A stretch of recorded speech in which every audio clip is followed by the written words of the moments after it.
പ്രതികരിക്കാൻ വേണ്ടി. M N Karassery, നമുക്കറിയാം സ്വതന്ത്ര ഭാരതത്തിലെ തടവിലാക്കപ്പെട്ട ആദ്യത്തെ എഡിറ്ററായിരുന്നു അദ്ദേഹം. അതും ജനാധിപത്യ രാജ്യത്ത് ആദ്യമായി തടവിലാക്കപ്പെട്ട എഡിറ്റർ.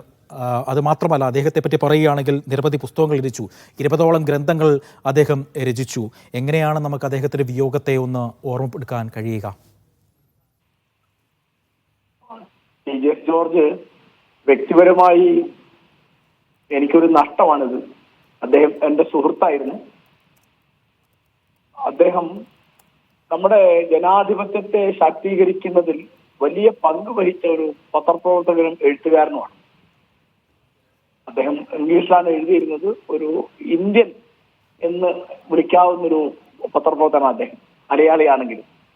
അപ്പോഴും അദ്ദേഹം ഇംഗ്ലീഷിലാണ് എഴുതുന്നത്. അദ്ദേഹത്തിന്റെ പ്രവർത്തന മേഖല വളരെ വിശാലമാണ്. പക്ഷെ അപ്പോഴും മലയാള ഭാഷയോടും സാഹിത്യത്തോടും സംസ്കാരത്തോടും ഒക്കെ വളരെ താല്പര്യവും ആഭിമുഖ്യവും ഉണ്ടായിരുന്ന ആളാണ്. അതിനൊക്കെ വളരെ ശ്രദ്ധിച്ചിരുന്ന ഒരാളാണ്. ഞാൻ അദ്ദേഹത്തിന്റെ വിലമതിക്കുന്ന ഒരു പുസ്തകം അദ്ദേഹത്തിന്റെ ഘോഷയാത്ര എന്നുള്ള ആത്മകഥയാണ്.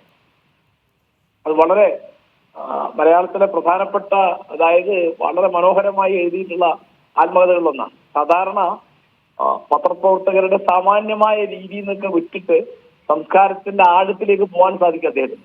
അപ്പൊ അദ്ദേഹം MS സുബ്ബലക്ഷ്മിയുടെ ജീവിതത്തെ എഴുതിയിട്ടുണ്ട്, നർഗീസിന്റെ എഴുതിയിട്ടുണ്ട്. അപ്പൊ സിനിമ, നൃത്തം, സംഗീതം ഒക്കെ അദ്ദേഹത്തിന്റെ മേഖലയാണ്. അതായത് സംസ്കാരത്തിന്റെ എല്ലാ മേഖലകളിലും. അതൊന്നും ചെറിയ സാധാരണഗതിയിൽ ഒരു പത്രപ്രവർത്തകൻ ആഘോഷത്തോടെ എഴുതുന്ന മട്ടിലല്ല എഴുതിയത്. അതൊക്കെ അദ്ദേഹം സ്വന്തമായി റിസർച്ച് നടത്തി അനവധി വിശദാംശങ്ങളോടുകൂടി എഴുതിയിട്ടുള്ളതാണ്. വ്യക്തിപരമായിട്ട് എനിക്ക് ഓർക്കാനുള്ള കാര്യം എന്ന് വെച്ചാൽ, എന്നോട് വളരെ താല്പര്യമുള്ള ഒരാളായിരുന്നു. ഞാൻ ഓർക്കുന്ന ഒരു രംഗം സാദത്ത് ഹസൻ മൻടോവിന്റെ നോബാ തേഗ് സിംഗ് എന്നുള്ള കഥ. അത് വളരെ പ്രസിദ്ധമായ കഥയാണ്. അദ്ദേഹം ഉറുദുവിലാണ് എഴുതിയത്. അതിന്റെ ഇംഗ്ലീഷ് പരിഭാഷയിൽ നിന്ന് ഞാൻ മലയാള പരിഭാഷ എഴുതിയപ്പോൾ അത് വായിച്ചിട്ട് അദ്ദേഹം എനിക്കൊരു കത്തയച്ച് എനിക്ക് ഓർമ്മയുണ്ട്. അത്ര ശ്രദ്ധയാണ് അദ്ദേഹത്തിന് ഇത്തരം കാര്യങ്ങളിലൊക്കെ. പിന്നെ എന്റെ ഓർമ്മ ശരിയാണെങ്കിൽ അദ്ദേഹത്തിന് പത്മഭൂഷൺ നൽകി രാഷ്ട്രം അദ്ദേഹത്തെ ബഹുമാനിച്ചിട്ടുണ്ട്. അതെ. അപ്പോ നിഷാദ് പറഞ്ഞ മാതിരി അദ്ദേഹം തടവിലാക്കപ്പെട്ടൊരു പത്രപ്രവർത്തകനാണ്. സ്വതന്ത്ര ഇന്ത്യയിൽ അങ്ങനെ തടവിലാക്കപ്പെട്ട പത്രപ്രവർത്തകർ അടിയന്തരാവസ്ഥക്കാലത്ത് ഉണ്ടാവും, അല്ലാത്തപ്പോൾ വളരെ കുറവാണ്. തീർച്ചയായിട്ടും നമ്മുടെ ജനാധിപത്യത്തിന്റെ ഒരു പോരാളിയാണ് നമുക്ക് നഷ്ടപ്പെട്ടത്.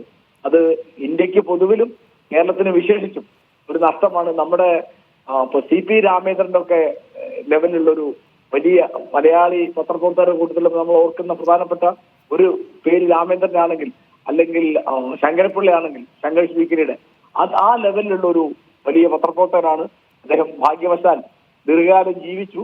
ആ ദീർഘകാലം മുഴുവൻ അദ്ദേഹം പ്രവർത്തന നിരതനായിരുന്നു എന്നുള്ളതാണ്. അദ്ദേഹം വയ്യാതെ കിടന്നോന്ന് എനിക്ക് അറിഞ്ഞോടെ, ഞാൻ അറിഞ്ഞിട്ടില്ല. എപ്പോഴും അദ്ദേഹം പ്രവർത്തന നിരതനായിരുന്നു. അങ്ങനെ പുസ്തകം എഴുതുമ്പോൾ ഒരു ലാഘവത്തിൽ എടുക്കുന്ന ഒരു പണി എന്ന് അദ്ദേഹം എടുത്തിട്ടില്ല. അദ്ദേഹത്തിന്റെ ഘോഷയാത്ര എന്ന ആത്മകഥ പോലും അതിന് സാഹിത്യ അക്കാദമി അവാർഡ് കിട്ടിയെന്നാണ് എന്റെ ഓർമ്മ. അക്കൊല്ലത്തെ ആത്മകഥകൾക്കുള്ള അവാർഡ് TJS-നായിരുന്നു. അപ്പൊ തീർച്ചയായിട്ടും വ്യക്തിപരമായിട്ട് എനിക്ക് വലിയൊരു നഷ്ടമാണ്. പിന്നെ നമ്മുടെ പത്രപ്രവർത്തനം എന്ന് പറയുന്നത് ഒരു പോരാട്ടമാക്കി മാറ്റിയ ആളാണ് അദ്ദേഹം. അങ്ങനെ പത്രപ്രവർത്തനം നമുക്ക് അധികമില്ല. അതൊരു ജോലിയല്ല, അത് തന്റെ ഒരു സ്വഭാവമാണ്. തന്റെ ഒരു ജനാധിപത്യത്തോട് ഉള്ള പ്രതിബദ്ധത കൊണ്ട് ജനങ്ങൾക്ക് വേണ്ടി, സംസ്കാരത്തിന് വേണ്ടി താൻ എടുക്കുന്ന വലിയൊരു പോരാണ്. അത് അധികാരികളോടും രാഷ്ട്രീയക്കാരോടും വ്യവസായികളോടും ജനങ്ങളെ ചൂഷണം ചെയ്യുന്ന മറ്റ് വ്യവസ്ഥകളോടൊക്കെ ഒരു പോരാട്ടമായിട്ട് എടുത്ത ആളാണ് ജോർജ്.